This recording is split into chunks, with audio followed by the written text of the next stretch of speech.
बिस्मिल्लाहिर्रहमानिर्रहीम। मैं हूं Ismail Qasim and I welcome you all to CPEC Dream Center, an exclusive show जो कि बात करेगा चाइना पाकिस्तान इकोनॉमिक कॉरिडोर की। अस्सलाम वालेकुम, मैं हूं नौरी, मैं चाइना से हूं। आज मैं बहुत खुश हूं कि आप लोगों के साथ CPEC के बारे में कुछ बात कर सकूं। खूबसूरत। इससे पहले कि मैं अपने पैनलिस्ट का तारुफ करवाऊं, मैं चाहता हूं कि नौरीन से ही सवाल करें। नौरीन, इतनी प्यारी उर्दू, क्या लहजा है आपका, कहाँ से सीखा, क्या किया? मैंने पाकिस्तान और चाइना से दोनों सीखी है उर्दू जुबान, यहाँ नामो यूनिवर्सिटी में और चाइना में पीके यूनिवर्सिटी में। So this is what cultural exchange is about, just one very little aspect। उसके और बहुत ज़्यादा aspects हैं। उनके ऊपर जाने से पहले मैं चाहता हूँ कि अपने पैनलिस्ट का आपको तारुफ कराएं। सबसे पहले मेरे पास कौन है? मेरे पास डॉक्टर हसन दाऊद भट्ट साहब मौजूद है। CPEC का अगर जिक्र करें आप, पाकिस्तान चाइना, तो ये वो नाम है जिसको आपने हमेशा याद करना है, because he is the former director CPEC and farmer CEO KP board of investment. Sir बहुत बहुत शुक्रिया आपने वक्त निकाला, स्पेशली हमारे लिए आप चल कर आए। Thank you so much. उनके साथ हमारे साथ मौजूद हैं हुमायूं खान साहब, पॉलिटिकल एनालिस्ट हैं। आप इनको अक्सर अपने टीवी स्क्रीन के ऊपर देखते हैं and he is going to be telling us a lot about it. Sir बहुत शुक्रिया आपका। Thank you. साथ ही साथ हमारे साथ अम्माद रशीद साहब मौजूद हैं। सर बहुत शुक्रिया आपने वक्त निकाला। चार्टर्ड अकाउंटेंट हैं एंड फाइनेंस एक्सपर्ट भी हैं। And last but not the least at all मेरे पास मौजूद हैं हिना सलमान, वेरी रीनोन जर्नलिस्ट, काफ़ी इनका रीनोन चेहरा है जो कि आप अक्सर स्क्रीन के ऊपर देखती हैं। मॉर्निंग शो होस्ट भी हैं और उसके अलावा ये क्या कर चुकी हैं, यूथ पार्लियामेंट का हिस्सा भी रह चुकी हैं। आप सबका बहुत बहुत शुक्रिया कि आप लोगों ने वक्त निकाला और हमें ज्वाइन किया। अच्छा, जब हम CPEC का जिक्र करते हैं तो हमारे जहन में आता है कि शायद सिर्फ इकोनॉमिक प्रॉस्पेक्ट्स हैं, बट नॉट एट ऑल। बहुत ज़्यादा मोटिवेशनल स्टोरीज भी मौजूद हैं CPEC के अंदर। और आज पहली एपिसोड के अंदर मैं जिक्र करना चाहूँगा खलील खान का। कौन थे खलील खान? पूरी एपिसोड के अंदर आप उन्हीं के बारे में हम बातचीत करेंगे, लेकिन मैं इतना आपको बताना चाहता हूँ कि मुतवस्सित तबके से ताल्लुक़ रखते हैं। उनके वालिद साहब जो थे वो तो बेला डैम में एक ड्राइवर थे। तो एक ड्राइवर ने अपने बेटे को किस तरह से प्रमोट किया, कितनी अपॉर्चुनिटीज कम थी उसके बावजूद कैसे उन्होंने उनको मौके फराहम किए कि आज खलील खान जो खुद हैं वो CPEC के अंदर एक बहुत इंपॉर्टेंट पोजीशन पे एज एन इंजीनियर काम कर रहे हैं, अपने फ़राइज़ जो हैं वो सर अंजाम दे रहे हैं। So this is for Khalil Khan साहब।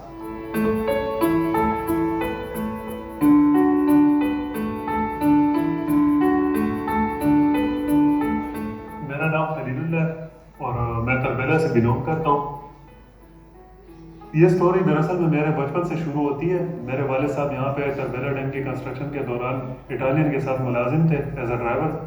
तो अक्सर मैं उनके साथ साइड पे आया जाया करता था, चीज़ों को देखता था कि प्लानिंग कंस्ट्रक्शन कैसे हो रही है, इंजीनियरिंग कैसे हो रही है, इंजीनियरिंग के हिसाब से काम कैसे हो रहा है, कोई कंक्रीटिंग का वर्क हो रहा है, कहीं पे एक्सकवेशन हो रही है, कहीं पे कोई बैक फिलिंग कर रहे हैं। अब वर्डिंग तो अब मेरे जहन में आई है, लेकिन उस टाइम एक जुनून था कि भाई ये काम हो रहा क्या है, मतलब इसके पीछे लॉजिक क्या है, इसकी हिस्ट्री क्या है। उसी जुनूनियत को कंटिन्यू रखने के लिए मैं एक इंजीनियर बना। और वहीं पे मैं अपने वालिद साहब से भी अक्सर पूछा करता, फलाना काम किस काम के मुतालिक हो रहा है, इसके फ़ायदा क्या है और ये होता कैसे है, इसके पीछे क्या। तो अक्सर तो वालिद साहब ऐसा होता था कि हम इंजीनियर्स के साथ भी अट्रैक्शन हो जाती थी उनकी। कभी कभार ऐसा होता था शिफ्ट टाइमिंग ऑफ हो रही है तो बस वो इंजीनियर्स आते थे, वालिद साहब के साथ गाड़ी में बैठते थे और मैं तो अक्सर फ्रंट वाली सीट पे जो सी छोटी सीट होती है वहीं बैठा होता था। तो अक्सर मैं उनसे पूछता था कि अंकल ये जो आज आपने काम किया ये किसके मुतालिक था और ये आपने कैसे किए। तो अक्सर उनसे भी ऐसी चीज़ें मिल जाती थी कि ये क्यों हो रहा है, कैसे हो रहा है। और वहीं से मेरे दिल में शौक सा उठ गया कि भाई मैं भी बड़े होकर इंजीनियर ही बनूँगा। मैंने अपनी इनिशियल स्टडीज़ यहीं पे तरबेला डैम वापडा हाई स्कूल से हासिल की हैं। स्टडीज़ में तो मैं काफ़ी अच्छा था और क्रिएटिव माइंड था। अक्सर कोई तरह ड्राइंग्स के सब्जेक्ट हो गए, इंजीनियरिंग से रिलेटेड मैथमेटिक्स हो गया, फिज़िक्स, केमिस्ट्री, सब में माशाल्लाह मतलब अच्छी पोजीशंस हासिल की थी।